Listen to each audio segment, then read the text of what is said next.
What can I say? 3 weeks in Colombia and I'm genuinely impressed. It has so much to offer. Plenty of nature, beautiful cities, a rich history with influences from many different cultures. If you get a chance to visit, make sure you swing by one of the coffee growing regions like Antioquia, Santa Marta or Salento. We had a chance to work on a coffee farm, see the selling process and observe a coffee roaster doing his magic. It is definitely hard work and we appreciate a good cup of coffee even more than before. The name Colombian coffee is reserved for 100% Arabica coffee only. It is grown in these beautiful mountains between 1500 and a little over 2000 meters. The favorable weather conditions allow for 2 harvests, a main and a secondary crop. The fruit called coffee cherry turns deep red when ripe and ready to be harvested. You can eat the red skin. It tastes sweet, maybe like a cherry.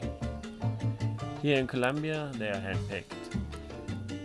Pickers get paid by weight. They pick each day. A good picker can harvest upward of 130 kilos. Let's just say we were happy to have a place to sleep and 3 meals a day. You have to be lightning fast, and we don't know if we earned it every day.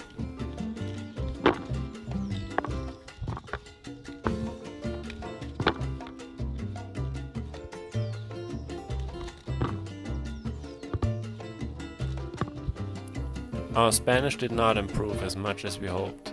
Doesn't help if you pick with the gringo crew.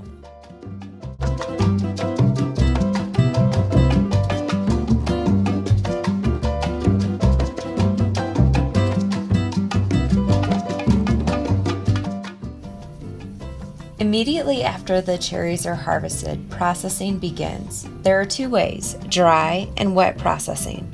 The dry method was traditionally used in countries with limited water resources. Cherries are spread on large concrete surfaces and dried in the sun. To prevent spoilage, they are raked every few hours and covered if it rains. This process adds more aroma and a fruity flavor to the coffee. The wet processing consists of a few more steps before drying begins. First, the skins of the cherries are removed by a pulping machine, leaving the beans.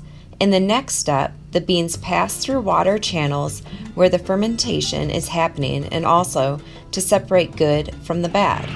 In this regard, coffee is very similar to politicians. The bad rise to the top. Those beans are used for instant or other poor quality coffees.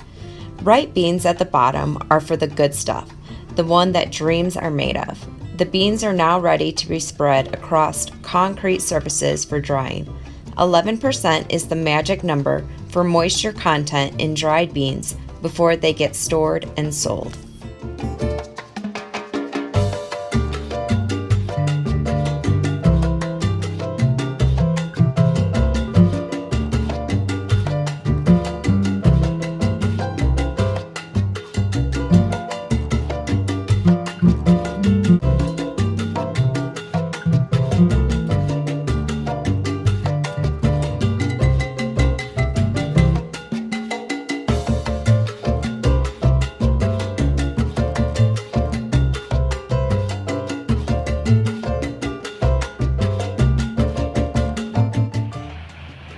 There are many different distribution channels and ways to sell coffee. The big coffee brands like Starbucks, Nestle, and others don't deal with each farmer individually. Here in Colombia, the middleman is called Cooperativa de Cafeicultores. Before the cooperativa buys the coffee, they sample test and quality check each bag. First, the testers remove parchment layer to get to the green coffee bean. This milling process is usually done by big hulling machines before the beans get exported. For the samples, it is quickly done by hand or small machine. The beans then get sorted and graded by size, color, and possible deficiencies. Yo no los trae para venderlos.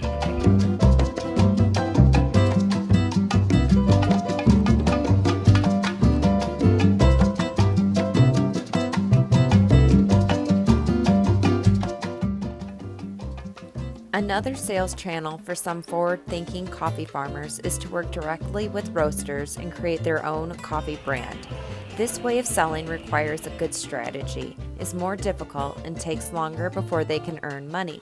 However, if done right, the reward is much bigger for the farmer.